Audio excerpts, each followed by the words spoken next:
Hello বন্ধুরা, good evening. তো যাই হোক, আজকে আমি বিকালে কি কি করলাম সেটাই তোমাদের সাথে আজকে শেয়ার করব।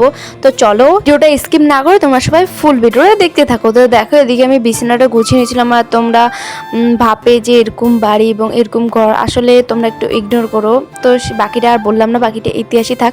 তো যাই হোক, এদিকে দেখো আমি আমার ট্যালেন্ট দিয়ে আমার ঝাড়ুটা কীভাবে নিলাম, তোমরা একটু সেটা একটু লক্ষ্য করো আর কমেন্ট করে বলো যে কেমন হয়েছে আমার ট্যালেন্টটা। যাই হোক, এদিকে দেখো একদম আমি ঘরটা ঝাড় দিয়ে নিলাম, এদিকে ঝাড় দেবো এখন বারান্দা। তো বারান্দার মধ্যে বেশি কিছু আমি সবসময় ঝাড় দিয়ে বেশি ময়লা থাকে, তাও আমি ঝাড় দিয়ে নিলাম, কারণ এখন ঝাড় দিব উঠোন। তো সেই কারণে বারান্দা সব একদম সব পরিষ্কার করে নেবো, এর জন্য বা উঠান ঝাড় দেওয়ার আগে বারান্দাটা ঝেড়ে নিলাম। তো যাই হোক গাছ, এখন দেখো উঠান ঝাড় দিতে এসে মানে মানে লেগে পড়েছে। আর এদিকে দেখো আমার চুলটা শুধু ডিস্টার্ব করছে, তাই আমি চুলটা ক্লিপ লাগিয়ে মানে উঁচু করে বাঁধিয়ে নিলাম, কারণ যদি পরে অসুবিধা না হয়। তো সেই কারণে বাঁধার পরে এখন দেখো আমি কি স্পিডে আমি ঝাড় দিচ্ছি, আসলে সেটা স্পিডে না, এটা হচ্ছে মানে কি একটা বলে, যাই হোক সেটা দিয়ে আমি করেছি। আর সত্যি কথা বলতে এটা ঝাড় দিতে কিন্তু অনেক টাইম লাগে, কারণ আমাদের উঠোনটা অনেক বড়। তো সেই কারণে অনেক সময় লেগেছে, আর আমি একদম ঘেমে ভূত হয়ে গেছি, সেটা তোমাদেরকে আর ভিডিওতে মাধ্যমে শেয়ার করিনি।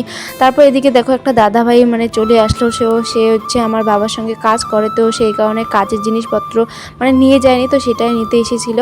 তো ওইদিকে দেখো আমি ঝাড় একদম দিয়ে দিচ্ছি। আর যেটা সত্যি কথা বলতে আমাদের উঠোনটা ঝাড় দিতে যে এত কষ্ট হয় তোমাদেরকে কি আর বলবো। এখন দেখছো তোমাদের এইটুক উঠান, কিন্তু আমাদের এ পাশে অনেক উঠানটা অনেক বড়, সেটা তোমাদেরকে আর ভিডিওর মাধ্যমে শেয়ার করলাম না। তো যাই হোক দাদার এখন জিনিসটা নিয়ে এখন বের হয়ে পড়লো। আর এদিকে দেখো আমার ঝাড় দেওয়া কমপ্লিট হয়ে গেল। এখন হচ্ছে বিকালে একটু সেজে গুজে যাই একটু হাঁটতে। তো আমি এদিকে বেশিরভাগ মানে একাই বের হই, মানে বেশি হাঁটি না, শুধু এই পাশ থেকে ওপাশে একটু হেঁটেই তারপর ঘরে আবার বাড়িতে চলে আসি। তো এটা হচ্ছে আমাদের বাড়ির রাস্তা। তো যাই হোক।